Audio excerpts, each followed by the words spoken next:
Hello and welcome. It might only be Tuesday, but if you're like me, you might already be thinking about the weekend.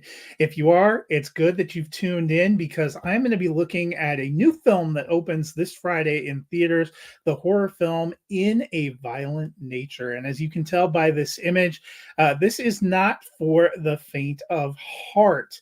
A staple of the movies year round is the horror movie. We see all kinds of different films in the horror genre being released. They're cost effective, they draw audiences, and they come in many different styles. And that's certainly the case with In a Violent Nature, which, as I mentioned, releases on Friday. The film debuted at the Sundance Film Festival in January and was picked up by Shudder. It'll make a theatrical run on Friday and offer something different, including some of the grisliest violence I have seen. This film is set in the Canadian woods. We follow a disfigured lone figure in the woods. We see much of the film from his perspective as he wanders the area, dispatching those he finds.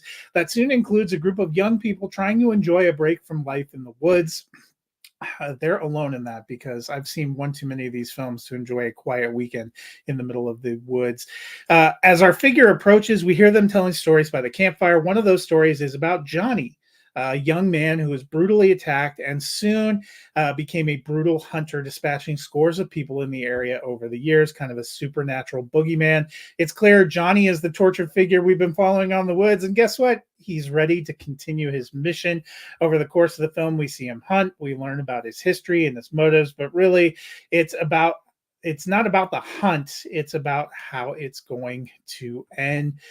This film comes from writer director Chris Nash. It feels like a throwback to the early days of slasher genre where we have these supernatural killing machines just hunting and seemingly unstoppable. In some ways, Johnny reminds me of Michael Myers or Jason Voorhees, but this is a different kind of a style for a film. One of the things that stood out to me was the way it was put together.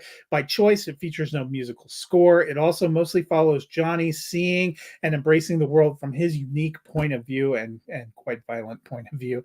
And it gives the film at times the serene feel of a nature walk. You're kind of like tromping through the woods and there's birds chirping. And then we get some of the most savagely violent sequences I've ever seen.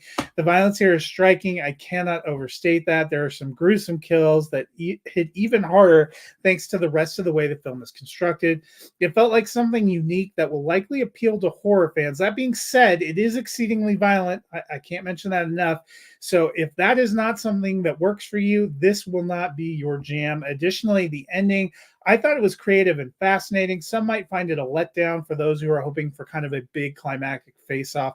In the end, I thought this was a clever and engaging spin on a well-trod genre. It was something a little bit different. I gave it 3.5 stars out of 5. If you are a fan of horror films, I think you'll want to go check this one out. As I said, it opens Friday in theaters. If you want to keep up with everything that I am watching, you can follow me on Letterboxd at Nighthawk7734. Until next time, I hope you guys are staying safe in the woods.